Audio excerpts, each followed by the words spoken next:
Assalamualaikum warahmatullahi wabarakatuh. Selamat siang dan selamat berjumpa dalam pelajaran PPKN ya. Pada kesempatan kali ini setelah acara PTS, kita akan melanjutkan materi kita tentang wawasan Nusantara. Nah, pada kesempatan kali ini yang akan kita bahas adalah aspek Trigatra dan Pancagatra dalam konsep wawasan Nusantara. Nah, anak-anakku sekalian, pada pertemuan pertama kita sudah membahas terkait dengan wawasan Nusantara. Nah, pada kesempatan kali ini kita akan membahas aspek Trigatra dan Pancagatra. Nah, mengingat kembali sebelumnya, konsep wawasan Nusantara yang merupakan suatu konsep di dalam cara pandang dan pengaturan yang mencakup segenap kehidupan bangsa. Nah, wawasan Nusantara juga merupakan sumber utama dan landasan yang kuat dalam menyelenggarakan kehidupan nasional, sehingga wawasan Nusantara dapat disebut sebagai wawasan nasional dan merupakan landasan ketahanan nasional. Nah, dari ini dapat dipahami bahwa ya, dalam kehidupan bangsa ya, dalam semua aspeknya kita harus ya melihatnya dengan cara pandang ya wawasan Nusantara. Nah, wawasan Nusantara ini artinya wawasan konsep atau prinsip persatuan dan kesatuan, baik kesatuan wilayah maupun kesatuan sosial, sehingga cara ini ya adalah cara pandang nasional. Nah, ini merupakan landasan dari ketahanan nasional. Nah, apa itu ketahanan nasional? Habis ini akan saya jelaskan. Nah, segala aspek kehidupan bangsa ini ya, ini ada dalam wawasan Nusantara itu dibagi dua. Ada yang merupakan aspek ya, yang pertama itu adalah aspek Trigatra ya, dan juga aspek Pancagatra. Nah, yang termasuk dalam aspek Trigatra yaitu aspek alamiah, itu adalah letak dan bentuk geografis, kemudian keadaan dan kemampuan penduduk, dan juga keadaan dan kekayaan alam. Nah, Pancagatra ini disebut juga dengan aspek sosial. Nah, yang termasuk dalam aspek Pancagatra di sini adalah diantaranya ideologi, politik, ekonomi, sosial, budaya, dan juga pertahanan dan keamanan. Nah, semuanya ini ya ada 8 disebut dengan Astagatra. Nah, anak sekalian,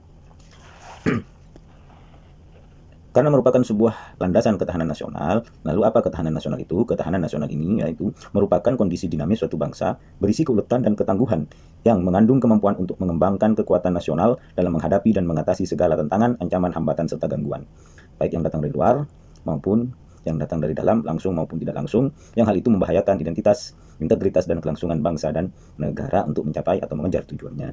Bertahan itu adalah ya, kuat. Nah, ini. Nah, nasional ini bangsa, jadi kekuatan atau ketahanan suatu bangsa itu adalah ketahanan nasional. Nah, ketahanan nasional suatu bangsa, ya ketahanan suatu bangsa ini dapat bertahan apabila seluruh aspek Trigatra dan Pancagatra ini ya bertahan atau kuat. Nah, ini maksud dari aspek Trigatra dan Pancagatra dengan dalam hubungannya dengan ketahanan nasional.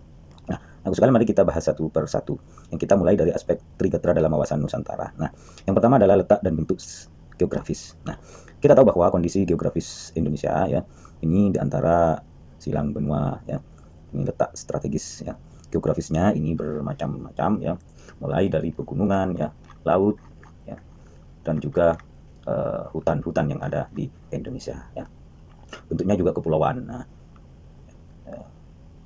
ada di antara dua benua dan dua samudra. Ini kondisi ini ya dimanapun termasuk di Indonesia ini memegang peranan penting dalam membentuk kehidupan berbangsa dan bernegara. Lah, keadaan geografis, letak dan bentuk geografis Indonesia ini ya, ini sangat penting di dalam membentuk kehidupan bangsa Indonesia. Karena dengan mengetahui ya, letak dan bentuk strategis ini, maka bangsa Indonesia ya, dapat melakukan pemetaan dalam melakukan atau mengembangkan pembangunan di daerah-daerah ya, dengan melihat letak dan bentuk geografisnya.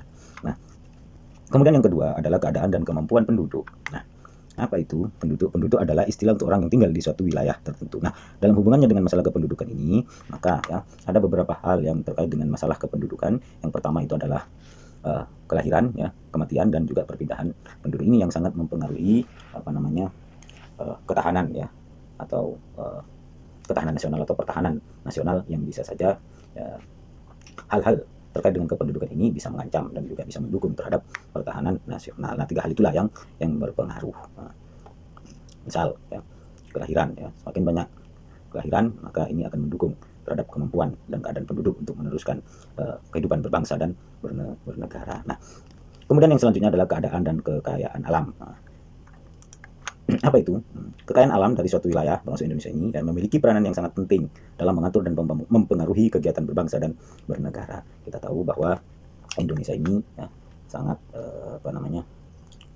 kaya sekali, sehingga kekayaan yang dimiliki ya, alam yang dimiliki ya oleh Indonesia ini sangat membantu di dalam mengatur kegiatan berbangsa dan bernegara. Sehingga dengan kekayaan yang dimiliki oleh bangsa Indonesia ini dapat menjalankan kehidupan dan membiayai kegiatan-kegiatan berbangsa dan bernegara. Maka pemanfaatan ya sumber daya alam yang dimiliki oleh Indonesia ini harus dikelola atau dimanfaatkan dengan 3 prinsip. Yang pertama adalah prinsip maksimal. Nah, apa itu prinsip maksimal? Prinsip maksimal di sini adalah bahwa seluruh kekayaan ya, sumber daya yang dimiliki oleh bangsa Indonesia ini harus tidak boleh tidak, harus dimanfaatkan ya benar-benar ya untuk menciptakan kemakmuran dan kesejahteraan rakyat. Nah, itu yang pertama. Yang kedua itu asas lestari. Apa maksudnya? Bahwa pengelolaan dan pemanfaatan sumber daya alam yang dimiliki oleh bangsa Indonesia ini ya tidak boleh menimbulkan kerusakan lingkungan. Maka pengelolaannya ini harus tetap menjaga keseimbangan lingkungan. Bila tidak, maka akan membahayakan terhadap lingkungan, misalkan pencemaran ya, bencana, banjir, longsor dan lain sebagainya. Banyak ini sudah terjadi karena pemanfaatan dan pengelolaan sumber daya alam yang dimiliki oleh bangsa Indonesia ini tidak memperhatikan aspek ya keseimbangan alam atau aspek lingkungannya. Nah, kemudian yang ketiga bahwa ya sumber daya alam ini ya diolah dan dimanfaatkan dan dikelola juga ya dengan asasnya berdaya saing. Artinya sumber daya ini ya harus bisa dikelola sehingga bisa bersaing dengan sumber daya dari negara-negara lain. Lah, ini aspek trikatra dari wawasan Nusantara. Sehingga kalau ini kita kelola ya, pahami dengan benar, maka ini akan mendukung terhadap ketahanan nasional ya Indonesia. Nah, ini yang pertama. Yang kemudian yang kedua ini aspek Pancasila. Yang pertama itu adalah ideologi. Ideologi ini ya dapat diartikan sebagai guiding of principle ya, atau prinsip yang dijadikan dasar suatu negara. Kita tahu bahwa kita memiliki ideologi Pancasila ya. Pancasila ini ya mengatur kehidupan berbangsa ya, dan bernegara. Maka ideologi ini harus diaktualisasikan dalam kehidupan sehari-hari. Nah, kita ini ya memiliki ideologi Pancasila yang disebut dengan ideologi terbuka. Nah, keterbukaan ideologi Pancasila ini ya artinya apa ya, bisa sesuai ya dengan perkembangan zaman, sehingga ya aspek ideologi ini ya dapat ya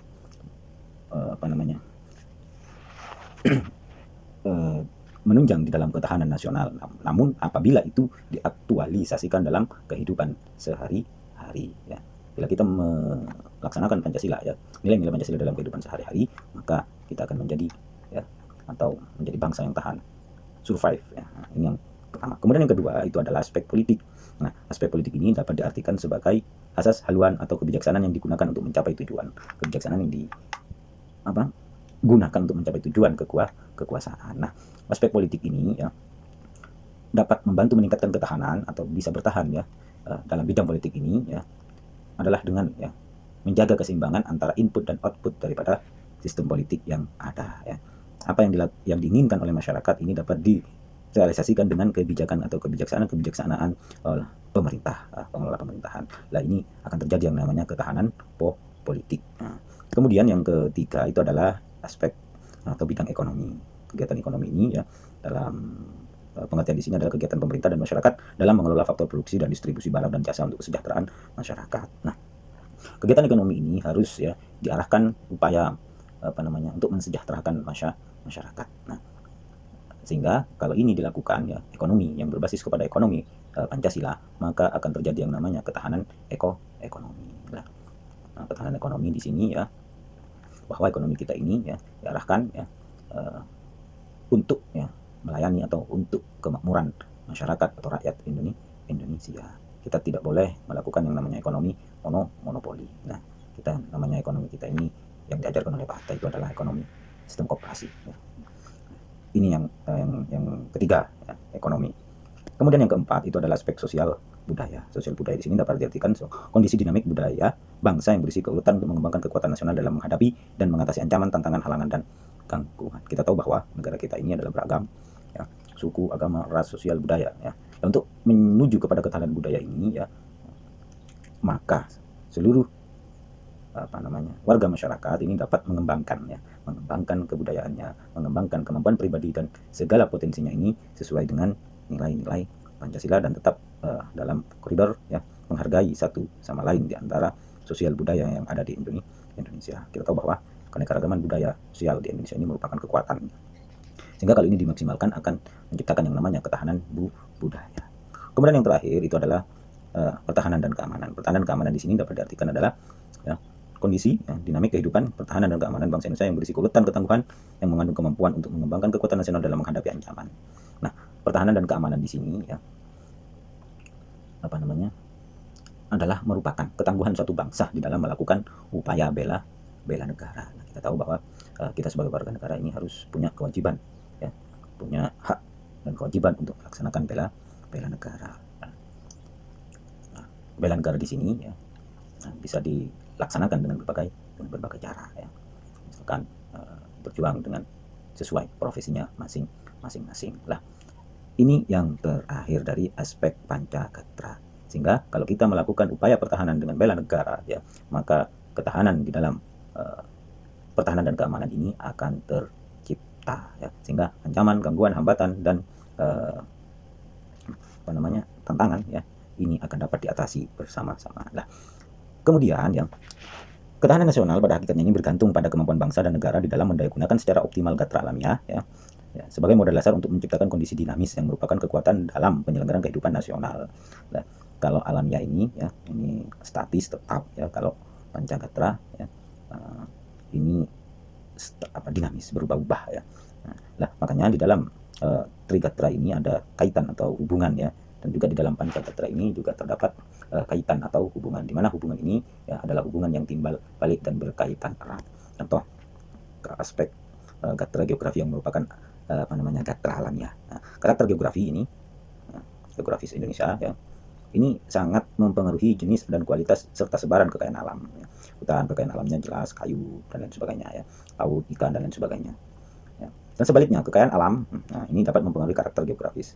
Kekayaan alam laut yang geografisnya tentu, ya, daerah pantai dan lain sebagainya, ini saling mempengaruhi, ya.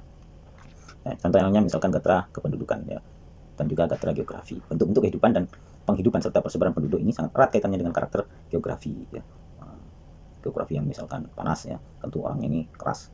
Nah, sebaliknya, karakter geografi juga mempengaruhi kehidupan penduduknya. Geografisnya yang laut, tentu kehidupan dari penduduknya ini berbeda dengan yang geografisnya yang berhutan dan lain sebagainya. Nah, kemudian saya kasih contoh yang kedua adalah hubungan antar gatra dalam gatra Pancagatra. Nah, misalkan di sini saya contohkan gatra ideologi, ya, dan juga gatra politik. Nah, apa hubungannya? Misalkan gatra politik dengan gatra-gatra yang lainnya. Nah, kehidupan politik yang mantap dan dinamis, ya, ini dapat menjalankan, ya, atau menciptakan kebenaran dari suatu ideologi suatu bangsa, ya. Kehidupan politik yang dinamis ini dapat memberikan iklim yang kondusif untuk pengembangan ekonomi, sosial budaya, serta pertahanan dan keamanan. Bayangkan kalau kondisi politik kita kacau, maka, ya, ekonomi akan juga kacau, ya. Nah, seperti pada turunnya Orde Baru atau bukannya Orde Baru, ya, politik kacau sekali, maka, ya, kehidupan ekonomi juga kacau, tidak tentu, tidak kondusif dan lain sebagainya. Sosial budaya, ya, banyak pelecehan terhadap etnis Tionghoa misalkan yang terjadi. Ini yang terjadi atau yang menggambarkan hubungan, ya, dari dalam gatra sosial, ya, atau yang disebut dengan Pancagatra terutama, ya, antara gatra politik dengan gatra-gatra yang lain. Nah, banyak hubungan yang lain yang dapat kita pelajari. Nah, ini tugas kalian nanti untuk menjelaskannya. Nah, Astagatra, ya, atau yang 8 aspek kehidupan, ya, dalam pendekatan kesejahteraan dan keamanan memiliki peranan tergantung sifat setiap gatra, ya. Nah, kalau selain di pendekatan kesejahteraan, maka setiap gatra ini memiliki, ya, peranan yang sama. Lalu apa perbedaannya dari pendekatan atau dalam pendekatan kesejahteraan dan keamanan? Nah, misalkan gatra alamiah yang mempunyai peranan sama besar, baik, ya, untuk kesejahteraan maupun keamanan. Nah, contoh alamiah ini kekayaan alam, ya. Kekayaan ini memiliki peranan sama besar, ya, misalkan letak geografis, ya, atau alamnya ini, ya, untuk kesejahteraan, karena kondisi dan juga kekayaan, ya, serta penduduk ini sama-sama memiliki peranan yang besar untuk menciptakan kesejahteraan dan keamanan, ya.